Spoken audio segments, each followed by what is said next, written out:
안녕하세요. S버프입니다. 축구 토토 승무패 27회차 이번 회차는 이제 EPL 마지막 라운드 8경기가 있고요. K리그 1 6경기입니다. EPL은 마지막 라운드에서 이 토트넘과 아스널이 챔스 진출 티켓 한 장 남은 걸 가지고 서로 경쟁을 하고 있죠. 그리고 리즈의 강등 걱정도 껴 있습니다. 번니와 경쟁 중이죠. K리그 1에서는 경기력을 회복한 이제 전북 이승우의 그 수원 FC를 만나는데요. 뭐 어떤 결과를 가져올지 14경기 분석 시작하도록 하겠습니다. 첫 번째 경기는 서울과 성남의 경기인데요. 서울이 강원한테 주중 경기에서 1대 0으로 패하면서 상승세가 꺾였죠. 뭐 주중 경기인 만큼 약간 체력 안배를 위해서 선발 명단에 변화를 줬었어요. 근데 이 상대의 측면 공략이 전반 위축되면서 좀 어려운 경기를 했죠. 중원에서 이제 기성용이 빠지면서 확실히 좀 밸런스가 흔들리는 모습을 보였습니다. 이 전반 중반 이 레프트백 김진야의 판단 미스로 상대의 롱패스 넘어온 거를 박스 안에서 이렇게 등지면서 밀어내려고 하다가 빼앗기면서 실점을 했죠. 후반 기성용 투입하면서 좀 경기적인 부분에서는 이제 안정감을 가져왔고 공격적으로 굉장히 라인을 올려서 밀어붙였죠. 특히 이 황인범이 날카로운 슈팅을 여러 번 보여주면서 공격적인 재능을 좀 보여줬던 경기였습니다. 성남이 수원과 2대2로 비기면서 연패는 끊어냈죠. 이 수원FC 이종호와 뮤리시 투톱 체제를 선보였습니다. 이 포백 라인은 균형감을 보이긴 했는데 중원에서 압박이 느슨하면서 이 상대 중원 자원들의 공격 가담을 저지하지 못했죠. 이 중거리 슛이 이제 김민혁을 맞고 튀면서 이 행운의 선제골을 기록했고 후반 초반 측면 전개를 통해서 크로스를 9번 처리 헤딩골. 성남이 굉장히 오랜만에 잘 짜여진 골이 하나 나왔죠. 상대 측면 수비수의 오버래핑 슈팅에 좀 슈팅을 했고 실점을 했고 이 상대 프리킥을 수비하다가 이 김민혁 선수 맞고 또 자책골 동점골을 내주고 말았죠. 성남이 연패는 끊어냈지만 경기력은 여전히 아쉬운 모습이죠. 이 수비가 허술한 만큼 공격에서 견고함이라도 있어야 하는데 이 뮬리치를 비롯해서 최전방 자원들이 부진합니다. 서울은 강원 원정에서 패하긴 했지만 전체적인 팀 밸런스가 굉장히 안정적이죠. 그 오른쪽 풀백 윤종규가 경고 누적 결장이 예상이 되지만 김진야가 오른쪽 측면 수비도 가능한 만큼 큰 걱정이 없을 것 같아요. 이 서울의 베스트 멤버들이 선발로 나서기만 한다면 어렵지 않게 승리할 경기죠. 서울의 승 예상합니다. 두 번째 경기는 포항과 인천 경기인데요. 포항이 전북에게 1대 0으로 패하며 2연패죠. 경기를 잘 풀어내긴 했는데 골 운이 따르지 않았습니다.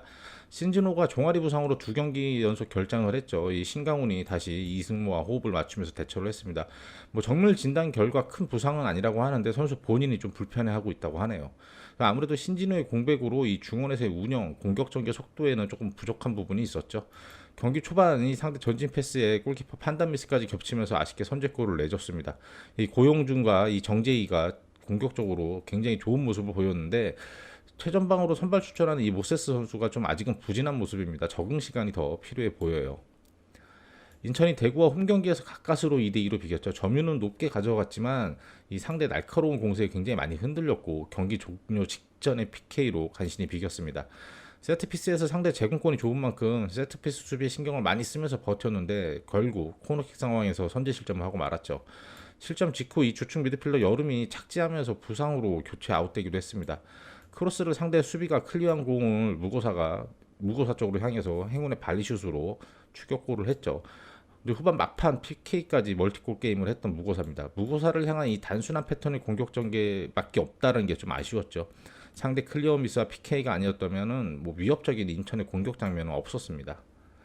포항이 최근 2연패에 빠졌지만 경기 내용적으로 나빠지진 않았습니다. 이 신진호의 공백이 있었지만 신강훈이 뭐 충분히 잘 해주고 있죠. 그리고 고용준의 최근 폼이 굉장히 좋습니다. 골운이 따르지 않았지만 확실히 굉장히 위협적인 공격수예요. 인천 수비가 최근 많이 흔들리는 모습을 보이는 만큼 빠른 침투 플레이로 우세한 경기를 가져가겠죠. 인천도 최근 무고사의 집념으로 쉽사리 패하지는 않는 만큼 이번 경기도 무승부 가능성도 꽤 커 보이네요. 포항의 승무 예상합니다. 세 번째 경기는 김천과 울산 경기인데요. 김천이 수원에게 2대1로 패했습니다. 그 연이은 경기의 주축 선수들을 선발 명단에서 뺐고 이 전반 초반 박지수도 부상으로 아웃되면서 어려움이 좀 있었죠. 전반 상대에게 밀리면 굉장히 어려운 경기를 하다 이 중거리 실점으로 허용을 했죠. 후반 고승범과 조규성이 투입되면서 공격 진영에서 확실히 짜임새 있고 파괴적인 모습을 보였는데 조규성이 완벽한 찬스에서 미스가 좀 있었죠. 그래도 고승범의 침투를 얻어낸 이 페널티킥으로 마지막에 한 골을 만회했습니다. 울산이 제주 상대로 1대 0으로 승리했죠. 확실히 상대를 압도하는 굉장히 우세한 경기력을 보여줬지만 골 결정력이 떨어지면서 좀 고전했어요. 상대가 수비적으로 운영하면서 역습 형태의 간헐적 공격만 보였고 큰 위기 없이 수비하면서 오랜만에 무실점 경기를 했죠. 레오나르도가 좋은 움직임과 슈팅을 보였지만 골문을 살짝살짝 빗나갔습니다. 엄원상 투입 후에는 확실히 오른쪽에서 엄원상의 돌파, 레오의 중앙 침투 이 패턴이 굉장히 위협적이죠. 후반 추가 시간 문전 혼전 상황에서 헤딩 연결로 엄원상의 결승골이 나왔습니다. 울산은 원두재의 수비 라인 적응도 마치면서 팀이 조금 안정감을 찾아가는 모습이에요. 지속적인 실점이 있었지만 오랜만에 무실점 경기를 했죠. 엄원상과 레오의 호흡, 그다음 바코와 아마노의 호흡이 점점 좋아지고 있죠. 김천도 고승범과 이영재의 호흡이 좋고 문지한의 중원 수비도 좋은 편입니다. 미드필더에서. 다만 울산의 경기력이 너무 앞서 있죠. 울산의 우세가 확실히 예상이 되지만 이 조규성의 한 방이 있는 만큼 무승부 가능성도 배제할 수 없는 경기입니다. 김천의 무패 예상합니다. 네 번째 경기는 제주와 수원 삼성 경기인데요. 제주가 울산 원정에서 1대 0으로 아쉽게 패했죠. 주전 수비수 이제 김호규가 경고 누적으로 결정하면서 수비적인 어려움이 예상이 됐는데 예상 외로 견고한 모습을 보였죠. 이 상대의 전력 의식하며 수비적으로 내려서면서 공격적인 찬스가 좀 적었습니다. 상대 원톱의 움직임이 좋았지만 박스 안에서 센터백 라인의 집중력이 굉장히 돋보였죠. 특히 최용준이 수세 시에 거의 센터백 라인까지 내려오면서 수비 라인을 보강하며 버텨내는 모습을 보여줬습니다. 후반 추가 시간에 박스 안에서 상대 헤딩 패스 연결에 실점하고 말았죠. 수원 삼성이 홈에서 김천 상대로 2대1로 승리했죠. 여전히 부상자가 많은 상황인데 이날 오영규까지 부상으로 교체되면서 최전방 배치에 어려움이 생길 것 같습니다. 전진우, 류승우가 최근 좋은 폼을 보이는 만큼 측면에서 파괴력은 생기겠지만 중앙에서 버텨주는 이 해결사가 부족하죠. 한석종의 폼이 서서히 올라오면서 중원에서의 운영도 나아지는 모습입니다. 포백 전환 후 수비 밸런스는 안정감을 보여주고 있지만 침투 플레이에는 여전히 취약한 모습을 보였죠. 전방 압박 후 빠른 공수 전환도 굉장히 좋았습니다. 수원이 확실히 상승 기류를 탔지만 울산전은 상대의 퇴장, 성남전은 리그 최하위 팀이었고 김천은 상대 로테이션으로 이득을 본 부분이 있습니다. 이 수원 스스로의 경기력이 개선된 부분도 있지만 아직 조금 미흡한 상황이죠. 제주가 울산에게 패하긴 했지만 최근 기세가 아주 매섭고 수비적인 밸런스가 굉장히 뛰어납니다. 더군다나 수원은 올 시즌 아직 원정 무승이죠. 이번 경기는 제주가 한 발 더 앞서 있습니다. 올 시즌 앞선 맞대결에서도 제주가 1대 0으로 이겼었죠. 제주의 승 예상합니다. 다섯 번째 경기는 대구와 강원 경기인데요. 대구가 인천 원정에서 2대 2로 비겼죠. 베스트 멤버로 나서며 승리를 노렸는데 경기 막판 아쉬운 PK 허용으로 무승부예요. 세징야에서 시작되는 공격 전개가 매섭고 굉장히 날카롭죠. 이 세트피스 역시 세징야의 정교한 킥으로 위협적입니다. 결국 세징야의 킥으로 코너킥 상황에서 홍정훈의 선제골이 나왔고 상대 롱볼 전개에 잘 대응을 했지만 홍정훈이 클리어한 공이 이 상대 무고사한테 향하면서 아쉽게 동점골을 내줬죠. 후반에도 세징야의 프리킥골로 다시 앞서갔지만 이 종료 직전 김진혁의 파울로 PK를 내주면서 조금 대구 입장에서 굉장히 아쉬웠던 무승부죠. 강원이 서울에게 1대 0으로 승리했습니다. 리그 9경기 만의 승리였는데요. 이 김대원과 양현준을 앞세운 역습 형태의 전략을 그대로 들고 나왔죠. 양현준이 측면에서의 공세가 경기 초반 굉장히 날카로웠습니다. 전반 중반 이 상대 수비수의 판단 미스로 롱볼을 따낸 황문기가 결승골을 성공시켰죠. 이 공을 탈취한 후에 김대원과 양현준, 그 다음에 왼쪽 측면에 이 정승용을 향한 이 빠른 전개, 그 다음에 황문기와 김동현 이 중앙 미드필더들의 역습 시 쇄도 플레이는 굉장히 순간적으로 위협적인 모습을 만들어냅니다. 대구는 확실히 아침 다녀온 후 이 부상자들 복귀와 함께 경기력이 안정이 되고 있습니다. 수비 라인에서 제공골은 좋지만 발밑 수비가 좀 취약했었는데 홍정훈이 복귀를 했고 중원에서 이진용이 수비적으로 많이 가담하며 도와주고 있죠. 강원은 확실한 역습 카운터를 보여주고 있는 만큼 수비적으로 내리면서 이 대구의 공세를 막아내고 반격을 하려고 할 겁니다. 대구의 공세로 제공권이 약한 강원 수비 라인을 흔들며 우세한 경기를 가져가겠지만 이 강원의 날카로운 역습 전개가 변수가 될 수 있죠. 무승부 가능성도 굉장히 큰 경기입니다. 대구의 승무 예상합니다. 여섯 번째 경기는 수원FC와 전북 경기인데요.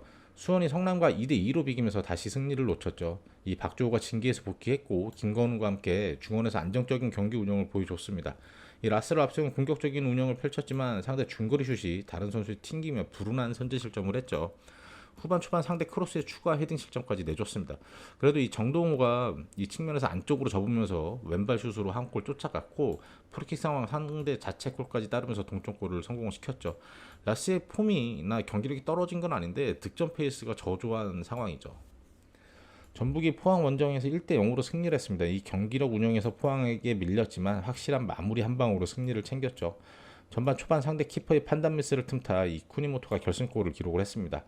홍종호가 수비 라인에서 확실히 상대 공격을 마지막에 버텨주며 막아냈지만 전체적으로 이 상대 공세에 많이 밀리는 경기였습니다. 슈팅단 3개에 그쳤죠. 확실히 중앙에서 쿠니모토에서 시작되는 전개는 굉장히 위협적이었습니다.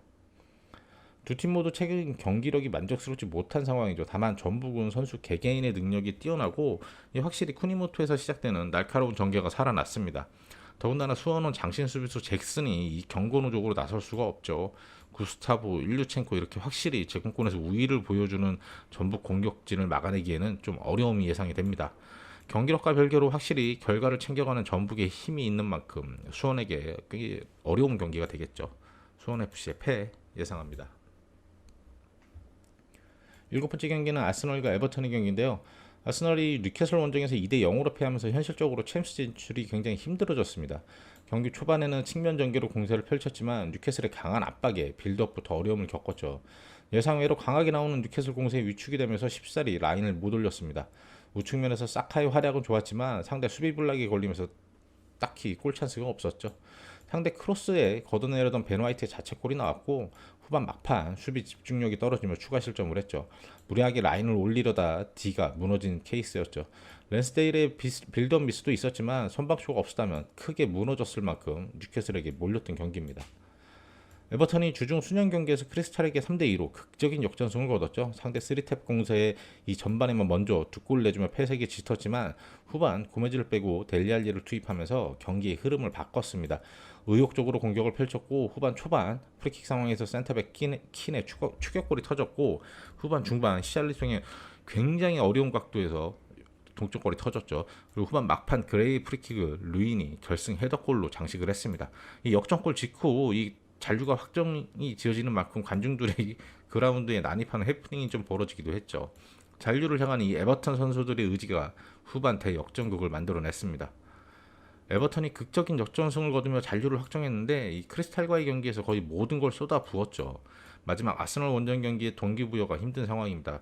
반면 아스날은 전체적인 경기력에서도 앞서 있지만 이 챔스 진출을 위해서 무조건 우선 승리해놓고 토트넘의 경기 상황을 지켜봐야 하는 거죠. 체력적으로도 아스널이 위에 있는 만큼 이번 경기 홈에서 어렵지 않게 승리를 가져갈 것 같습니다. 아스널의 승 예상합니다. 8번째 경기는 브렌트포드와 리즈 경기인데요. 브렌트포드가 에버턴 원정에서 상대의 70퇴장으로 수적 우위 속에 3대2로 승리를 했죠. 전반 초반부터 공격적으로 나오는 상대에게 밀렸고 결국 10분 만에 프리킥 상황에서 루인의 가슴팍 슛에 선제 실점을 했습니다. 이게 조금 운이 없었죠. 브렌트포드 입장에서는. 곧이어 상대 센터백이 톤이 역습을 저지하다 다이렉트 퇴장당하며 수적 우위를 가져갔고요. 이 수적 우위로 공세를 펼쳤고 비사이 크로스가 상대 자책골로 연결되면 동점을 성공을 시켰죠. 전반 막판 PK를 내주면 오히려 추가 실점했지만 후반 코너킥 상황 비사이 백헤딩 동점골과 레프트백 앙리의 공격 가담으로 만들어낸 이 역전 헤딩골로 3대2로 역전승을 거둘 수 있었습니다. 리즈가 브라이턴과 1대1로 비기며 잔류 확정을 못 지었습니다. 이 시즌 마지막 홈경기인 만큼 경기 초반부터 굉장히 거세게 공격적으로 나섰죠. 상대 중원 역시 공격적으로 올라서면서 공세를 펼쳐서 서로 주고받는 난타전 형태였습니다. 상대 전진 패스에 수비하던 요렌테가 넘어지면서 아쉽게 선제골을 내주고 말았죠. 후반에도 지속적인 공세를 펼치다 결국 후반 추가 시간 이 게라트의 어려운 크로스를 스트레이크가 헤딩 동점골로 연결하면서 간신히 1점을 챙겼습니다. 최근 보여주는 경기력에서는 이 브렌트포드가 확실히 앞서 있는데 리즈가 앞선 경기 강등을 피하기 위해 보여준 정신력이 굉장했습니다. 최전방에 게라트 나이가 어린 선수지만 굉장히 폼이 좋았고 하피냐의 날카로운 왼발도 있죠. 브렌트포드도 시즌 최종적으로 홈경기인 만큼 굉장히 공격적으로 나서서 승리를 노릴 거예요. 두 팀 모두 공격적인 운영으로 난타전이 예상이 됩니다. 이 경기 승패가 갈릴 것으로 예상이 되네요. 브렌트포드의 승패 예상합니다. 9번째 경기는 브라이턴과 웨스트햄의 경기인데요. 브라이턴이 리즈 원정에서 1대1로 비겼죠. 리즈가 공격적으로 나섰지만 비스마와 카이세도의 중원 콤비가 안정적인 운영, 그 다음에 빠른 공격 전개로 맞대응을 했습니다. 비스마의 전개 패스를 웰백이 박스 안에서 침착하게 마무리하면서 선제골을 기록을 했죠. 역습 전개 속도도 매우 빨랐고 특히 이 트로드의 폼이 굉장히 좋았습니다. 선제골 후 상대 공세에 밀렸지만 산체스 키퍼의 선방으로 잘 버텨냈죠. 후반 추가 시간 이 박스 안 혼전 상황에서 상대 크로스에 헤딩 실점하면서 아쉽게 비기고 말았죠. 웨스트햄이 맨시티 상대로 2대2 무승부를 거뒀습니다. 이 유로파 리그를 병행하면서 체력적인 어려움으로 리그 성적도 최근 좀 부진했는데 다시 경기력이 올라오고 있죠. 맨시티 경기력이 워낙 뛰어났던 만큼 굉장히 몰리는 경기였습니다. 상대가 무려 31개의 슈팅을 시도했죠. 수비 시에 박스 안에 숫자를 많이 주면서 이 촘촘하게 공간을 안 내주면서 버텼고, 오히려 역습 상황 절묘한 옵사이드 라인을 파괴하면서 보웬이 선제골과 전반 막판 추가골까지 성공을 했습니다. 이 보웬의 절묘한 움직임이 굉장히 돋보였죠. 후반 상대 중거리 발리골과 상대 프리킥을 걷어내려던 쿠파르 자책골로 아쉽게도 승리를 놓쳤습니다. 브라이턴이 최근 경기력이 좋아졌지만 이 웨스트햄이 경기력도 살아나고 있습니다. 특히 이 안토니오와 보웬의 공격적인 위협이 굉장히 뛰어나죠. 안토니오가 최전방에서 버텨주고 보웬이 날카로운 움직임으로 침투 굉장히 좋죠. 유로파 출전권을 획득하기 위해서는 웨스트햄은 무조건 이겨놓고 봐야 됩니다. 브라이턴이 점유율은 높게 가져가겠지만 이 체력적으로 회복이 된 만큼 웨스트햄의 날카로운 빠른 공격 전환이 브라이턴 원정에서도 어렵지 않게 승리를 가져갈 것으로 기대가 됩니다. 예, 브라이턴의 패 예상합니다. 열 번째 경기는 번니와 뉴캐슬 경기입니다. 번니가 에스턴 빌라 원정에서 1대1로 비기며 강등권 18위 리즈와 승점 35로 동률이죠. 최종전 결과에 따라 강등 여부가 결정이 됩니다. 이 골득실에서 번니가 우위에 있는 만큼 유리한 입장이긴 하지만 리즈와 승패가 엇갈린다면 강등이죠. 이 반스의 PK골로 전반 앞서가긴 했지만 후반 초반 동점골을 내줬고, 마지막 홈경기 승리를 챙기려는 이 에스턴 빌라의 공세에 수비적으로 굉장히 고생했던 경기입니다. 5백 형태로 수비 라인은 앞선 토트넘전과 마찬가지로 꽤나 견고한 모습을 보여줬습니다. 뉴캐슬이 확실히 홈에서 강한 경기력으로 아스널 상대로 2대0으로 승리를 했죠. 이 초반부터 거센 전방 압박을 펼치면서 상대를 괴롭혔어요. 확실히 수비에서 공격으로의 전환도 매우 빠르고 전방에서 압박을 성공한 후에 전개 속도도 좋았습니다. 후반 초반 이 조엘링턴의 측면 크로스가 상대 자책골로 연결이 됐고, 상대가 후반 중반 이후 무리하게 라인을 올리며 공세를 펼치자 날카로운 역습을 많이 선보였었죠. 후반 막판 윌슨의 침투 플레이로 만들어낸 찬스에서 기마랑에스가 추가골을 성공시켰습니다.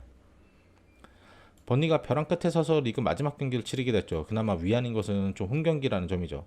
이번 경기에서 승리를 거두기만 하면 번니는 잔류가 확정입니다. 최근 폼이 좋은 반스와 코르넷, 이 발빠른 선수들을 배치하면서 뉴캐슬 수비 뒷공간을 노리려고 할 거예요. 뉴캐슬이 올 시즌 원정에서 부진하기도 했던 만큼 동기부여가 큰 번니의 우세가 예상이 되지만, 최근 번니도 득점력이 좀 떨어지죠. 무승부 가능성도 꽤 커 보이는 경기입니다. 번니의 승무 예상합니다. 11번째 경기는 크리스탈과 맨유 경기인데요. 크리스탈이 에버턴 원정에서 3대2로 패했습니다. 이 전반 경기를 지배하며 우세하게 가져갔고, 마테타와 아유의 골로 2대0으로 리드를 벌리며 꽤나 손쉬운 승리가 예상이 됐었죠. 근데 후반 들어서 상대가 미드필더 교체를 한 후에 굉장히 공격적으로 올라서자 라인이 전체적으로 너무 밀렸고, 세트피스에서만 두 골을 내주며 이 수비 집중력이 떨어지면서 3대2로 역전패를 당했습니다. 이 박스 안에서의 집중력이 좀 많이 부족했죠. 전반과 후반 경기력이 상반되는 모습을 보였죠. 에버턴 선수들이 후반 잔류에 대한 의지로 죽기 살기로 뛰자 약간 정신력에서 밀리며 위축되는 모습도 보여줬습니다. 맨유가 지난 5월 8일 브라이트전 4대0 패배 이후 약 15일 만에 경기를 갔죠. FA컵 결승 일정으로 첼시와의 37라운드 경기를 일찍 땡겨서 치르면서 일정이 좀 비게 됐습니다.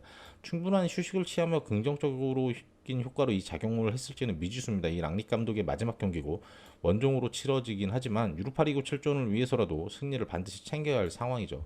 근데 현지 보도에 따르면은 목요일 훈련에서 이 선수들 두 명이 충돌이 있었다는 보도가 있는데 경기에 큰 영향을 끼치지는 않을 것 같습니다. 호날두와 페르난데스 이런 포르투갈 라인이 건재한 만큼 공격적인 운영을 하면서 승리를 챙기려고 할 겁니다. 시즌 마지막 경기에서 만난 두 팀이고 선수단의 큰 동기부여가 힘든 상황이죠. 그래도 맨유는 유로파 티켓 확보라는 전제가 깔려 있긴 합니다. 무조건 이겨야 하는 경기죠. 근데 보름간의 휴식으로 인해서 경기 감각에는 확실히 문제가 생길 수가 있습니다. 반면 크리스탈은 수년 경기들을 소화하면서 체력적으로 좀 어려운 상황이죠. 맨유가 뭐 페르난데스나 프레드 이런 미드필더들의 경기 감각이 빠르게 회복이 된다면 어렵지 않게 승리를 가져갈 것으로 예상이 됩니다. 크리스탈의 패 예상합니다. 12번째 경기는 레스터와 사우샘프의 경기인데요. 레스터가 첼시 원정에서 1대1로 비겼죠. 뭐 상대가 일방적으로 우세한 경기를 운영하면서 굉장히 어려운 경기를 했지만 3-1-4-2 형태 전술로 나서면서 수비 시에는 측면 미드필더들과 맨디까지 수비적으로 쭉 내려서면서 버텨냈죠. 경기 초반 메디슨의 역습 중거리골로 먼저 앞서 나갔습니다. 수비적으로 잘 막아내며 버텼는데 수비 라인이 한쪽으로 쏠리면서 뒷공간을 뺏기며 동점골을 내주고 말았죠. 상대 공세를 밀어내느라 너무 수비적인 운영을 했죠. 단 2개의 슈팅에 그쳤던 레스터입니다. 사우샘프가 리버풀에게 2대1로 패하며 3연패, 최근 5경기 1무 4패 부진입니다. 이 상대 강한 압박에 초반부터 고전했지만 라인을 너무 깊게 올린 상대 뒷공간을 브로야가 공략하면서 위협적인 모습도 많이 보여줬죠. 역습 상황에서 레드몬드가 손흥민의 빙의한 듯이 멋진 가마차기 선제골을 선보였습니다. 박스 안에서 상대의 간결한 패스에 동점골을 내줬고 후반 코너킥 상황에서 헤딩골을 넣어주며 패하고 말았죠. 헤딩 클리어한 공이 상대에게 향하며 조금 아쉬운 실점이긴 했습니다. 레스터가 컨퍼런스 리그 일정을 마친 후에 리그 하위권 팀에게 연승을 거두더니 첼시 상대로는 견고한 수비력을 보여줬죠. 시즌 막바지 경기력이 무너지며 이 연패에 빠진 사우샘프 상대로는 레스터가 홈에서 어렵지 않게 승리할 것으로 기대가 됩니다. 이 듀스베리올과 메디슨 그리고 반스 이런 2선에 서는 선수들의 폼이 최근 굉장히 좋죠. 최전방 포워드진의 부진이 있더라도 2선에서 충분히 골을 해결해 줄 수 있는 레스터입니다. 레스터의 승 예상합니다. 13번째 경기는 리버풀과 울버햄튼의 경기인데요. 리버풀이 사우샘프에게 2대1로 승리하면서 선두 맨시티에 1점 차로 추격을 했죠. 카라바오컵과 FA컵 우승에 이어서 챔스 그다음에 리그까지 4관왕에 도전 중입니다. 경기 초반부터 공세를 펼쳤고 강한 압박도 펼쳤죠. 상대 역습의 예상외로 선제 실점을 하긴 했지만 근데 이 실점 상황에서 라이트백 이 고메즈의 적극성이 좀 부족했죠. 근데 결국 고메즈는 부상으로 교체 아웃되면서 다음 경기 출전이 좀 불투명하죠. 계속 공세를 뽑다 미나미노가 박스 안에서 강력한 오른발 슛으로 동점골을 만들어냈죠. 후반 초반 마팁의 헤딩 결승골로 리버풀답게 승리를 챙겼습니다. 울버햄튼이 노리치와도 1대1로 비기면서 최근 리그 6경기 승리 없이 2무 4패로 부진합니다. 시즌 초 견고했던 수비 밸런스가 흔들리면서 최근 실점이 많았습니다. 상대가 예상 외로 공격적으로 나서면서 뒷공간을 흔들자 위기가 좀 많았죠. 상대 역습이 흔들리다 결국 선제골을 내주고 말았습니다. 후반 선수 교체 통해서 공격적으로 라인을 올린 후에 이 코너킥 혼전 상황에서 아인누리의 우겨넣기 골로 간신히 동점을 거뒀죠. 리버풀의 승리가 거의 유력한 경기죠. 리버풀은 살라, 마네, 반다이크가 지난 경기 잔부상으로 엔트리에서 제외가 됐는데 이 선수들도 복귀를 할 것 같아요. 무조건 이겨놓고 맨시티 결과를 봐야 하는 상황이죠. 4관왕에 도전하는 만큼 선수들에게 동기부여도 큰 리버풀입니다. 노리치 푸키에게도 크게 흔들렸던 울버햄튼의 수비 라인인 만큼 루이스 디아즈만 나오더라도 굉장히 벅찰 것으로 보여요. 리버풀의 승 예상합니다. 마지막 14번째 경기는 노리치와 토트넘의 경기인데요. 노리치가 울버햄튼과 1대1로 비기며 리그 5연패는 벗어났죠. 푸키를 향한 간결한 역습 전개를 보여줬습니다. 예상외로 굉장히 공격적으로 많이 올라서면서 프리미어리그에서의 마지막 경기들에서 인상적인 모습을 보여주고 있죠. 계속해서 상대 뒷공간을 노리더니 결국 푸키가 박스 안에서 상대 수비 둘을 제치며 선제골을 기록을 했죠. 수비 라인도 견고하게 잘 막아냈지만 코너킥 혼전 상황에 실점하며 무승부로 끝났죠. 토트넘이 번니 상대로 1대0으로 승리하며 4위 자리로 올라섰죠. 번니 상대로 확실히 공격적으로 우세한 경기를 펼쳤는데 골 운이 많이 따르지 않아. 특히 케인이 좀 골 운이 따르지 않았죠. 상대가 5백 형태로 박스 안에서 수비 숫자를 많이 두면서 공간이 안 나온 측면도 있었지만 슈팅 정확도가 좀 떨어졌습니다. 상태가 원체 공격 기회가 없었지만 코르넷이 빠른 역습 침투에 수비 라인이 한 번에 벗겨지는 이런 불안한 모습을 좀 보여주기도 했죠. 전반 추가 시간 케인의 PK가 결승골이 됐죠. 상대 기습 중고리프가 골대에 맞으면 위기를 넘기기도 했습니다. 객관적인 전력과 챔스 출전이란 동기부여에서 토트넘이 확실히 앞서 있습니다. 다만 앞선 경기들에서 토트넘은 상대가 라인을 내리고 이 공간을 주지 않으면 경기가 꼬이면서 어려운 상황이 많이 있었죠. 선제골을 터뜨리면서 상대가 라인을 올리며 뒷공간을 공략하며 손쉽게 다득점 승리를 하지만 촘촘하게 라인을 내리면 공략하기 힘들어합니다. 울버햄튼 상대로 노리치가 보여준 모습이라면 충분히 그런 모습도 가능성이 있죠. 이 경기 무승부 가능성도 있는 경기입니다. 노리치의 무패 예상합니다. 27회차 14경기 최종픽입니다. 1경기는 서울의 승, 2경기 포항의 승무, 3경기 김천의 무패, 4경기 제주의 승, 5경기는 대구의 승무, 6경기 수원FC의 패, 7경기 아스널의 승, 8경기 브랜트포드의 승패, 9경기 브라이턴의 패, 10경기 번니의 승무, 11경기 크리스탈의 패, 12경기 레스터의 승, 13경기 리버풀의 승, 14경기는 노리치의 무패.